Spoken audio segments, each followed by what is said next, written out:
Boa noite, gente. Vamos lá? Antes da gente começar, e seguindo o padrão do Bar e Ciência, nós vamos pedir a todos que façam um brinde, independente do que estejam tomando.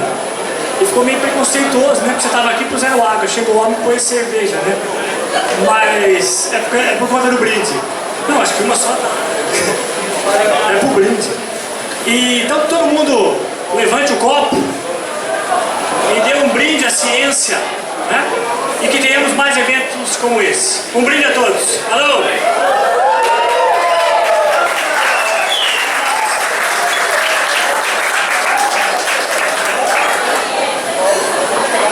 Bom, gente, vamos lá. Nós organizamos uma fala, só para entender um pouquinho, de pouco tempo cada um, para depois a gente possa bater um papo. Então, cada um de nós vai falar 10, 15 minutos no máximo. Estou sendo até meio que anotado, porque eu conheço o Bosco, se não anotar ele fala a noite inteira. Então a gente vai tentar falar um pouquinho do que é ciência, cada um de nós dividiu esse tema dentro da sua área. E eu só queria dizer o seguinte: primeiro, que esse é um evento inovador aqui para a cidade de Ourinhos e interessante, já que talvez nós não nos encontremos nas escolas da faculdade, a gente vem no boteco, que é onde vocês estão, né? Para falar de ciência. E que a gente faça isso em outros bares, né? Em outros lugares, que a gente possa falar de ciência, que é muito importante, e tentar falar de um jeito tranquilo, suave, né? Compreensível. E essa é a nossa ideia. Bom? Então a gente vai começar a discutir a questão da ciência hoje, cada um com o seu tema. Vai começar. Quem começa? O Diogo vai se apresentar. Boa noite então a todos. Como alguns aqui já me conhecem, ex-alunos, alunos ainda, colegas, amigos. É a primeira vez então que a gente está fazendo um evento num bar, né? Assim, com uma característica de um café filosófico, mas não regado a café, e sim algumas doses alcoólicas, né? E é uma dobradinha, ou não sei como é que se chama quando é de 3, uma dobradinha, mas enfim. Esse trio aqui já vem se apresentando em várias palestras, encontros, congressos, há pelo menos uns 5 anos, né? O primeiro foi no Colégio Santo Antônio, que a gente se apresentou lá, fez uma fala sobre política. Depois, outros encontros que nós fizemos nas faculdades integrais de Ourinhos, a FIO. E hoje nós estamos aqui a convite do Luan, e eu me lembro do dia que ele veio conversar comigo e perguntar se a gente aceitava. Continuamos e continuaremos juntos. Sim, continuaremos ainda fazendo esses encontros. E aí o Luan veio e perguntou: professor, você quer fazer aí um evento de ciência no bar? Eu falei: fantástico, só marcar, vamos tentar marcar nas férias pra gente fazer. Aí deu certo, estamos aqui. E qual é a importância e relevância disso que nós estamos fazendo aqui hoje, amanhã e depois de amanhã, com o pessoal que vem falar aqui ainda, né? Um ano que foi muito debatida a questão científica, né? A questão da ciência, o que é verdade, o que não é verdade, o que é pós-verdade, fake news, né? Se vacina contra sarampo mata mesmo ou não mata, se a terra é plana ou não é. Entre outras coisas, né? A gente tem que ser obrigado a escutar, e que nós não conseguimos combater isso porque isso chega o tempo todo pelas redes sociais, principalmente o WhatsApp, na mão do seu tio lá, né? O tio do pavê. A gente falou isso o ano inteiro e ainda assim não deu o resultado que a gente esperava, mas ficou o recado dado, né? Vamos tentar fugir das notícias que não são verdadeiras. E aquele tio que você não dava importância e ignorava no final do ano, de repente, aquelas notícias acabaram fazendo todo um processo eleitoral. Não importa, na verdade, aí, no fundo, não importa quem ganhou. O que importa é que ganhou é a discussão, o discurso da mentira, ou da pós-verdade, ou do que não é verdade. Esse é o problema, porque você não consegue combater isso. Né? Como é que você discute com o seu tio na mesa do Natal que ele está errado porque o cientista tal lá da universidade de não sei de onde falou isso? É teu tio, né? Daí você tem que ser obrigado a não escutar, e é por isso que essas coisas acabaram acontecendo. Então nós vamos tentar fazer aqui um resgate do ponto de vista das ciências humanas do que é a história do conhecimento científico, construção do pensamento científico, né? E o conhecimento científico. Como eu me propus a fazer mais ou menos uma história da filosofia da ciência, então eu vou colocar aí o processo ocidental de como isso acontece, né? Então, como alguns sabem, ou boa parte sabe, e tem gente talvez não saiba, o pensamento científico ele surge, obviamente, como processo de racionalização desde a Grécia Antiga, né? Você vai ter ali os pré-socráticos, a atenção que eles foram dar para a natureza, o surgimento, então, de um pensamento mais naturalista, né? Materialista da origem das coisas do universo. O grande filósofo antigo, claro que todo mundo deve saber, é Aristóteles. Então ele não pode faltar nunca na discussão, seja de bar ou seja acadêmica, sobre ciência. O Aristóteles é a sistematização do conhecimento científico. Bom, dentro disso, isso eu estou dando uma introdução porque eles vão ainda falar, né?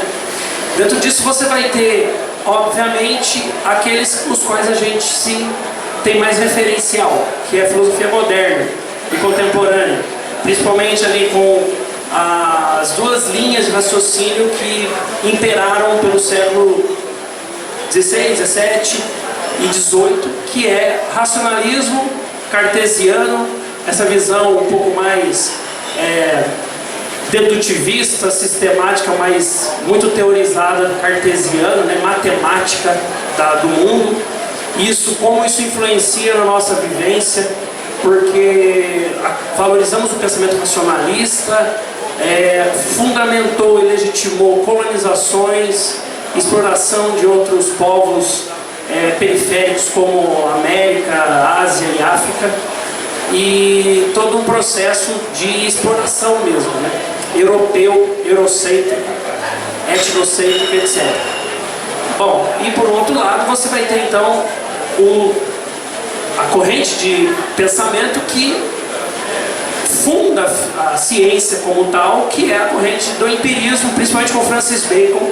O Francis Bacon, que é um inglês pragmático nesse sentido, ele cria então a ciência em laboratório, né? Ela é experimental, ela é repetitiva, ela é feita para comprovações das teorias. Então, enquanto Descartes partia das leis gerais para deduzir o que ele acreditava que fosse do ponto de vista científico, o Francis Bacon e o pessoal do empirismo já vai mesmo nas comprovações empíricas, né? Detalhista, repetitivo, individualista, para daí sim criar leis gerais sobre tal assunto. Bom, e nisso daí, aí é que começa então todo o processo que a gente chama de ciência, e que vai ter um estatuto institucionalizado, todo mundo sabe, principalmente no século XIX, com ciência com C maiúsculo, como eu gosto de falar, outros também gostam de enfatizar isso, que é o positivismo. E o positivismo como corrente de pensamento legítimo, né, que você vai, aí sim, dividir todo o campo do conhecimento entre o que é ciências exatas, o que é ciências da saúde, ou ciências biológicas, ciências humanas também. E no processo muito peculiar do século XIX também, de inclusive a sociedade se tornar um objeto de ciência, de análise, de crítica, que a sociologia vem propor, que é esquadrinhar o homem do pé à cabeça, seja do ponto de vista da saúde, social e etc, né? Bom, quais são as consequências que nós vamos ter disso? Isso sim a gente tem que discutir, e é isso sim que a gente tem que analisar. Porque a ciência não foi feita para você aceitar e concordar. O tempo todo ela está também se renovando, se auto-comprovando, se colocando em dúvida, em xeque, porque se não fosse assim, nós ainda estaríamos falando como Aristóteles falava, que o Aristóteles nunca falou em gravidade, então eu me lembro. Mas para ele as coisas caíram no chão porque o lugar natural de uma pedra é a terra, ou o lugar natural de um pássaro é o ar, ou o lugar natural de um peixe é a água. Tudo bem, a explicação dele é infantil, mas é válida. No tempo dele fazia sentido dizer isso. né? Ou que nós somos o centro do universo. Óbvio, você olha para o céu, ele está se movendo na sua cabeça, você não sabe que é você que está se movendo, na verdade, né? Enfim. Porém, isso foi depois refutado por exemplo, Newton, Galileu, Copérnico, entre outros. E depois você vai ter aí, obviamente, o próprio Einstein também descartando um pouco o que o Newton falou. Porque óbvio que você joga a água da banheira, mas não joga o bebê junto. É o problema que está acontecendo hoje. Hoje você joga talvez a criança da banheira e não joga a água, ou joga tudo. Por quê? Porque há a tendência de anticientificismo, mas não o irracionalismo ou anticientificismo como Nietzsche propõe, por exemplo, ou como a escola de Frankfurt no século XX, que vem debater contra o utilitarismo, que é esse pragmatismo utilitarista, de fazer ciência apenas para poder ter lucro, obter lucro, vender, né? Tecnológico, óbvio, isso aqui tudo é ciência, é tecnologia, é para vender, mas é ciência ainda. Porém é comercial, a gente sabe que tudo vem pelo fim capitalista ou utilitarista, mas não deixa de ser uma espécie de ciência. Não é só isso. O que eles estão propondo, o que eles querem fazer é uma revisão cientificista que vai contra descobertas importantes para a história humana, para a história do próprio planeta Terra, talvez, enfim, para a nossa história. E é isso justamente que a gente vai tentar ajudar aqui a pensar. E como que nós temos sim que combater esse utilitarismo, esse cientificismo, esse positivismo também, que é muito ainda evidente. Se eu sair perguntando aqui para essa molecada daqui que eu conheço, são meus ex-alunos ou não, que curso que você gostaria de fazer, muito provavelmente boa parte que vai dizer engenharia, medicina ou algo próximo. Ai de um deles se falar que vai fazer filosofia, história, artes. Você é professor de artes, professor. Eu, inclusive, vou ficar olhando para ele e falar, tá bom, mas eu não vou falar nada, eu só vou pensar. Porque é óbvio que a gente está num mundo muito pragmático, utilitarista, que vê dinheiro. Vê sim, tenta pagar a conta, não tem jeito. Mas isso é a supervalorização do que é científico. Isso tem que ser revisto, isso tem que ser questionado, claro. Porque não existe só o médico, né? Não existe só o engenheiro, existe também o artista, existe o filósofo, existe o sociólogo e etc. Bom, essa introdução que eu fiz foi só para a gente começar assim o passeio, o bate-papo, porque também senão eu vou ficar falando aqui mais meia hora. Mas é uma introdução mesmo para a gente chegar aí numa próxima etapa, que é vocês fazendo perguntas para a gente, certo? Então vou passar a palavra para o Luiz Bosco, que é o meu colega, amigo aqui também de profissão, de trabalho, etc.